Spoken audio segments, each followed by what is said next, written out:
Hello friends, good evening. You are most welcome to my YouTube channel The OK English. If you visit first, please subscribe the channel. If you like video, please like, share and comments. मेरे दोस्तों, John Milton पर आधारित paradise lost के 20 most important MCQs का part 4 हम discuss करेंगे।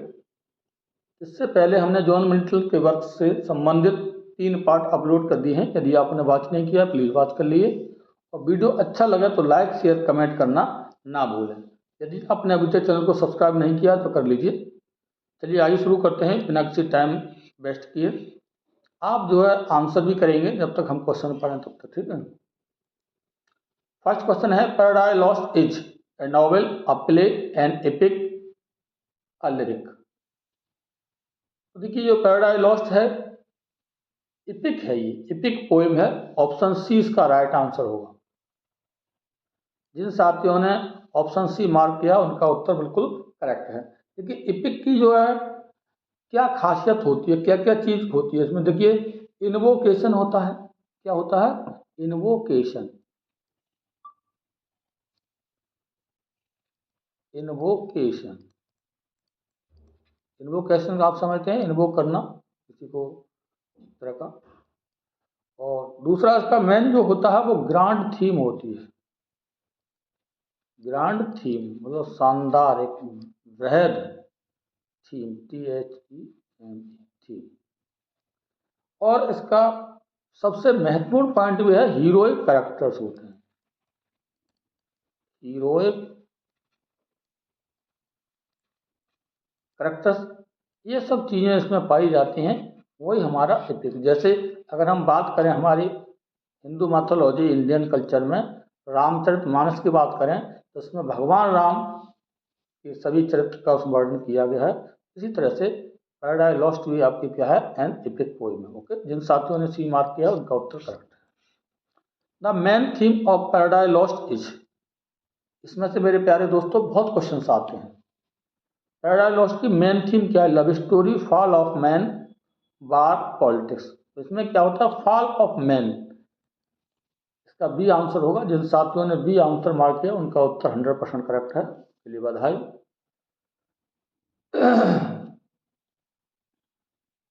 इसमें fall of man कहां से शुरू होता है? एडम, एडम एंड ईव, ये हमारे 4 फादर्स माने जाते हैं। तो एडम और ईव जो हैं क्या करते हैं? डिसओबीडियंस करते हैं, और इसी का कंसिक्वेंसेस होता है कि वो जो है फॉल ऑफ मैन होता है। ठीक है। The poem begins with Adam and Eve, God, Satan in hell, heaven. Question number 3 का आपको आंसर करना है। इसकी ओपनिंग कहां से शुरू होती है माय डियर?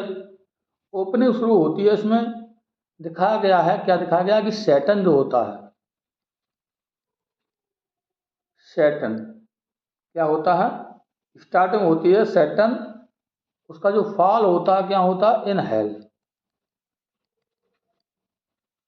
जब वो हेल में फेंक दिया जाता है तो वहीं से इसकी स्टार्टिंग होती है। तो उसका आंसर होगा सी, सैटर्न इन हेल। ठीक है। तो जिन साथियों ने ऑप्शन सी मार्क किया उनका उत्तर 100% करेक्ट है। Who is the central character? Adam, God, Satan, Eve. फटाफट आंसर करेंगे। देखिए इसका जो लिख भी दिया है, कंट्रोवर्शियल है ये, इसमें एक मत लोग नहीं हैं।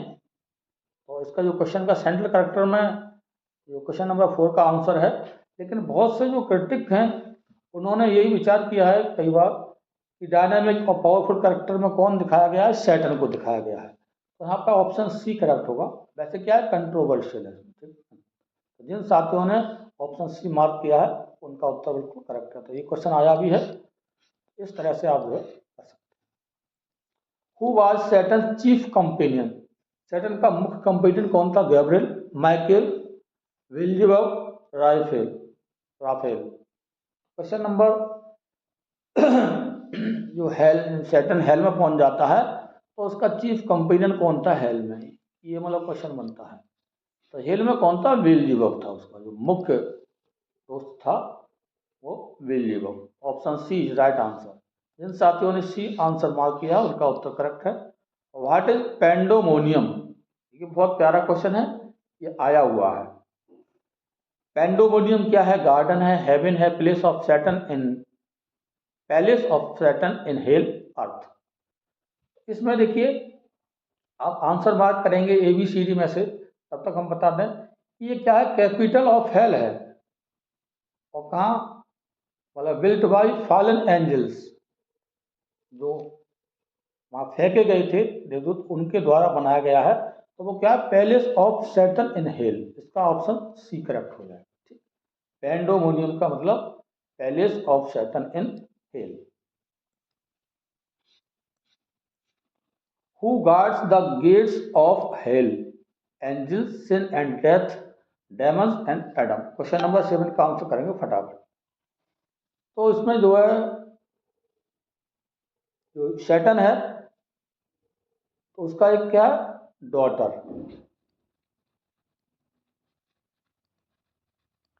और एक शैटन का है सन।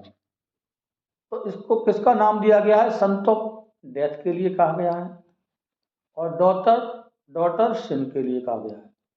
मतलब सिन एंड डेथ, सिन को कहें तो सैटर्न की डॉटर है, पुत्री कहा गया है, और डेथ कहें तो उसका बेटा। तो ऑप्शन इसमें बी करेक्ट होगा। सिन एंड डेथ इस हेल के क्या है, रक्षक हैं, गेट को मतलब रखाते हैं, या गेट कीपर कह सकते, गार्ड है।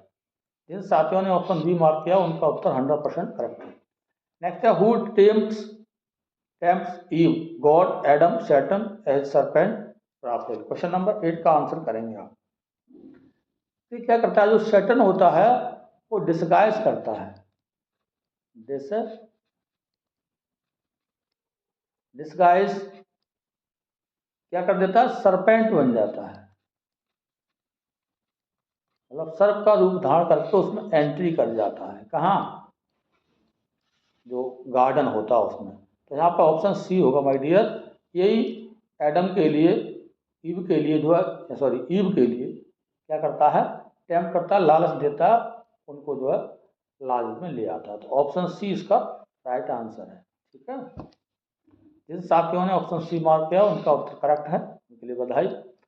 What fruit did Eve eat in? Apple, mango, banana, grape. फटाफट आंसर करेंगे। वैसे तो देखिए भाई, क्वेश्चन नंबर 9 का अगर बात करें तो बाइबल में जो है, क्योंकि ये बाइबल से संबंधित स्टोरी इन्होंने जो है लिखा है, तो बाइबल में ऐसा कोई जिक्र नहीं किया गया है कि कौन सा फ्रूट है। लेकिन फिर भी ट्रेडिशनली सेंस में कह सकते हैं, ये ऐसा माना जाता है कि इसको एप्पल माना गया है। तो ये ट्रेडिशनली सेंस में है, ऑप्शन ए कह सकते हैं। तो कौन सा फ्रूट खाया था ईव ने? एप्पल। आंसर ए इसका करेक्ट होगा। Why did Adam eat the fruit? Hunger, force, love for Eve, curiosity। तो एडम साहब फूल मतलब फ्रूट क्यों खा लेते हैं? क्योंकि सैटर्न ने उसके लिए, ईव के लिए क्या किया था, लालच दे दिया था, उनके अंदर लालच पैदा कर दिया। अब एडम भाई ईव दोनों पति पत्नी के सेंस में कहा गया है यहाँ पर, हमारे जो है फोर फादर्स माने गए, पूर्वज कह सकते हैं इस सेंस में। तो एक दूसरे के प्रति प्रेम होता है। तो एडम साहब ईव के प्रेम में पड़ के उनकी बात में आ गए और उन्होंने अभी फल को खा लिया। तो ऑप्शन यहाँ पर क्या है, सी करेक्ट होगा, लव फॉर ईव। क्यों खाया? लव फॉर ईव, मतलब जो उनकी पत्नी या ईव कह सकते हैं, उसको प्रेम शो करने के लिए, और इसलिए उन्होंने जो है यहाँ पर इसको खा लिया था, डिसओबे किया था उन्होंने। क्योंकि वो मतलब भगवान ने उनको रक्षक बनाया था कि आप यहाँ रहिए लेकिन खाएंगे नहीं, इसका रखा के रहिए, उन्होंने खा लिया था ना। Who expels Adam and ewe from Eden? जो ईश्वर का बगीचा था, ईडन था, गार्डन था, तो वो किसने एडम और ईव को एक्सपेल किया था, एडम को वहाँ से? Satan, God, archangel Michael, Raphael. 11 का आंसर करेंगे। तो एडम जानबूझ करके डिस्पोज करते हैं ऑफ आउट ऑफ लव, प्रेम से होकर के वो डिसओबे करते हैं। तो उसमें जो फेंका था उनके लिए, एक्सपेल्स किया था, ऑप्शन सी करेक्ट होगा, आर्कएंजल माइकल। जिन साथियों ने सी आंसर मार्क किया उनका उत्तर करेक्ट है। ठीक है, जहाँ ज़रूरत होगी, जहाँ से क्वेश्चन बनते हैं उसको हम डिटेल एक्सप्लेन करेंगे, अन्यथा फास्ट चल रहा है। The style of the poem is rhymed verse, blank verse, free verse, prose. तो ये क्वेश्चन नंबर 12 का आंसर करेंगे आप। जो पैराडाइज लॉस्ट है वो किस में लिखी गई है? Unrhymed, unrhymed iambic pentameter, iambic pentameter.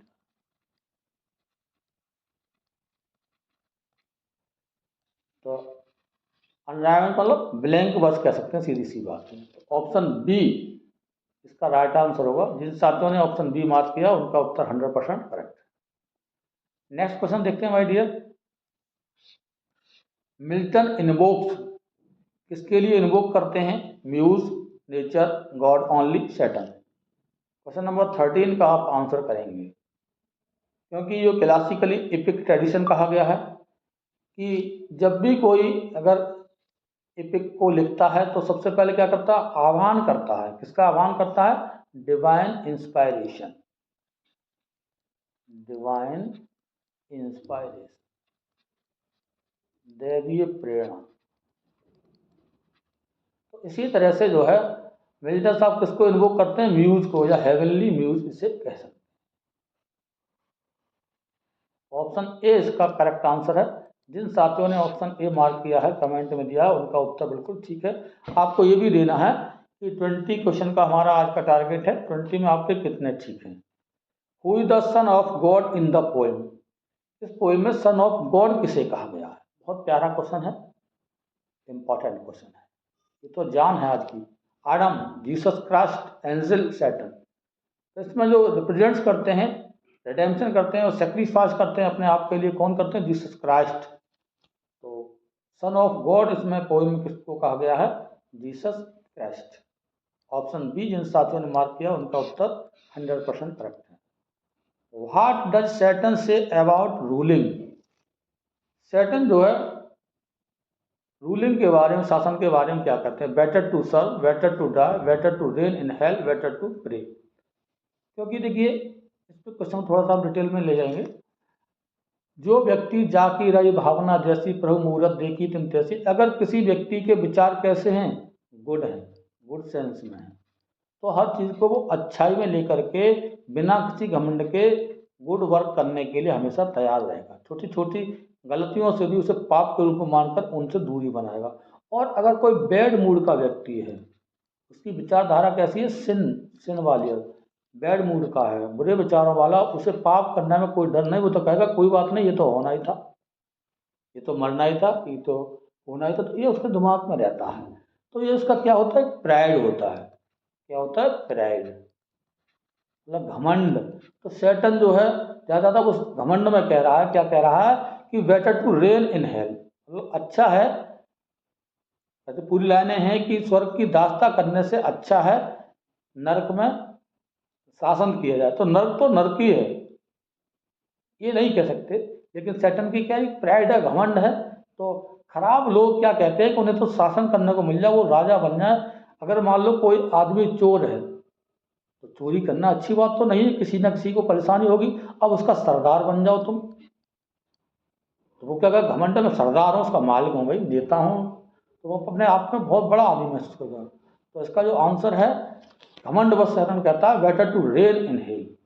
ये बात आपको समझ में आ गई होगी। तो घमंडी व्यक्ति अपने आप को गलत स्थान पर पहुंचने पर, और उसे कहीं वहाँ भी प्रमुखता दी जाए, तो समझ लीजिए मतलब जो है वो अपने आप को बड़ा बलशाली वो मानेगा। वही सैटर्न का हिसाब है, ये केवल घमंड है। देखिए नर्क तो नर्क ही होता है, नर्क का मतलब गलत संगति, गलत विचार, यही नर्क माना जाता है। और वहाँ आपको गलत काम के लिए प्रीफर किया जाए कि फला व्यक्ति लाओ, ये बहुत बढ़िया आदमी, गलत काम करने में बहुत होशियार है, आपके हमें बहुत पूछा जा रहा है। नहीं, आपको अच्छे कार्य के लिए पूछा जाए, भले छोटा कार्य हो, धार्मिक कार्य हो, अच्छे लोगों की सहायता के लिए आपको बुलाया जाए, तो वहाँ आप क्या हैं? वैल्यूबल माने जाएंगे। चलिए, who warns Adam about Satan? Satan के बारे में एडम को कौन चेतावनी देता है? Michael, Raphael, Gabriel, Uriel. 16 नंबर का आंसर आप करेंगे। तो राफेल जो है नरेट्स करता है वार को, कहाँ? हेवन में, मतलब हेवन में वार को, युद्ध को क्या करता है? राफेल नरेट्स करता है। की कहानी सुनाता है। कौन? राफेल। तो ऑप्शन यहाँ पर बी करेक्ट होगा। ठीक, वो वांस एडम अबाउट सैटर्न, तो किसके लिए बताते हैं? राफेल जो है वांस करते हैं। What cause Saturn's fall, Saturn का जो फॉल हुआ था, पतन हुआ था, उसका क्या कारण था? क्या कारण था अभी हम बात कर चुके हैं। उसका घमंड, उसके लिए भगवान के प्रति क्या बना दिया? विद्रोही बना दिया।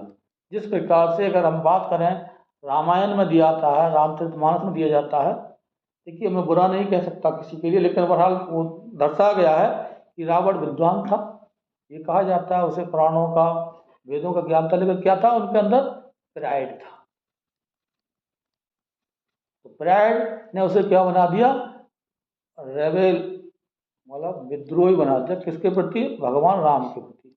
ऐसे ही यहाँ पर उसके प्राइड ने किसके प्रति बना दिया? ये भी गॉड है, मतलब जीसस क्राइस्ट की बात की गई है। तो कौन था? सैटर्न।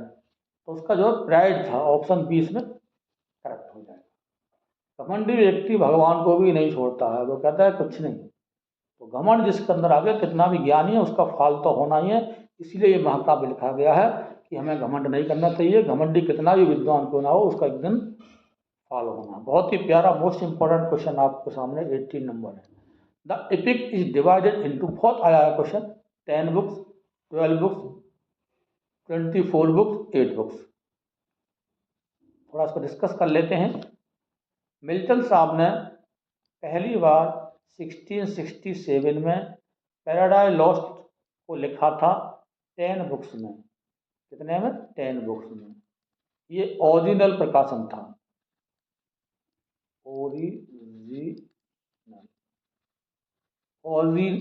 ओरिजिनली मतलब ये प्रकाशित हुआ था। फिर क्या हुआ था, उन्होंने 1674 में, उसी समय उनकी मृत्यु भी हुई है उस समय बाद, तो इसको उन्होंने 12 बुक में पुनः जो है रिपब्लिश कराया था, मतलब पुनः एक बार। तो 12 बुक्स, अब बुक्स लिखी 12 बुक्स, पहले 10 बुक्स थी। कौन कौन सी बुक को तोड़ा गया था? तो बुक सेवेंथ, सेवेंथ को तोड़ करके इसके 2 पार्ट्स कर दिए उन्होंने। 2 पार्ट्स, ये क्वेश्चन आता है इसलिए मैं लिख रहा हूँ। 2 पार्ट्स कर दिए। एक पार्ट में क्या कर दिया आपने? बुक 7, और दूसरा पार्ट इसी का बना दिया, ये बड़ी थी, इसको बुक 8 कर दिया। बात आपको समझ आ रही? एक पार्ट हमारा बढ़ गया, अर्थात 10 थे, अब तक हो गए 11। और उन्होंने क्या किया था? बुक जो है 10, यहाँ पर मैं लिख देता हूँ, बुक 10,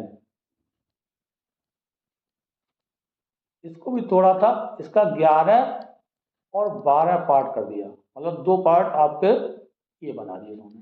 10 को उन्होंने क्या कर दिया? विलुप्त कर दिया उन्होंने, इसको हटा करके 10 को 2 पार्ट में बांट दिया। तो 2 पार्ट ये हो गए हमारे, एक ही हो गया, कितने हो गए? 12 हो गए। अब जैसे 7 को बना के 7 8 कर दिया, 9 वाला 8 वाला 9 बन गया होगा, 9 वाला 10 बन गया होगा, और 10 को तोड़ के 11 12।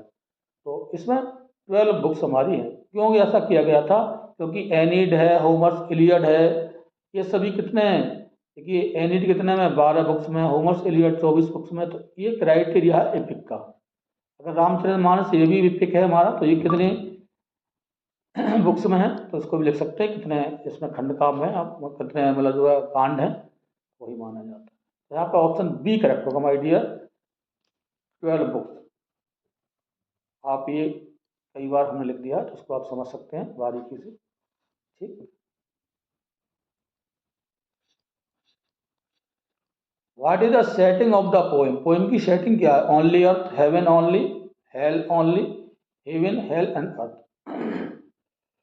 देखिए बुक्स की सेटिंग है, मिल्टन साहब ने एक्शन को मूव किया है 3, मतलब उन्होंने 3 जगह 3 प्रकार की एक्शन को, मतलब रियलिज्म पर आधारित है ये, वास्तविकता। तो 3 प्रकार की उन्होंने एक्शन कहाँ का ली थी? हेवन, दूसरी ली थी हेल, और तीसरी ली थी अर्थ। तीनों स्थानों को उन्होंने चेक करके सेटिंग दिया है। तो ऑप्शन डी करेक्ट है। इस पैराडाइज लॉस्ट में सभी चीज दिखाया है। इस सेशन का लास्ट क्वेश्चन है हमारा, what is the ultimate message?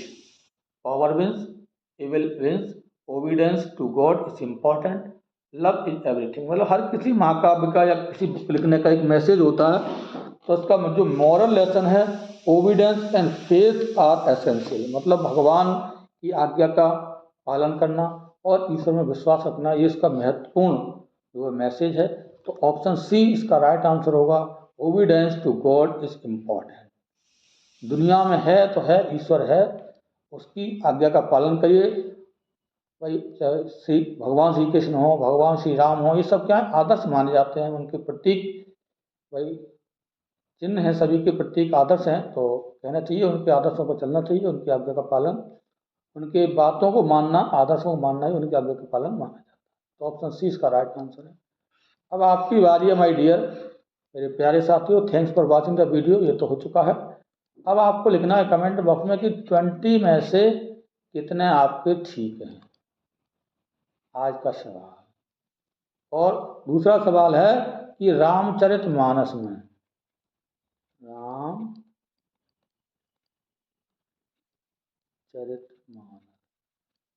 कितने कांड हैं? कांड, जैसे बाल कांड है, तो ये कितने कांड नहीं, ये आपको लिखना है क्वेश्चन में, क्योंकि ये भी क्वेश्चन पूछ लिया था, इसलिए मैंने नोट डाउन किया। तो आज के लिए बहुत बहुत धन्यवाद। जय हिंद,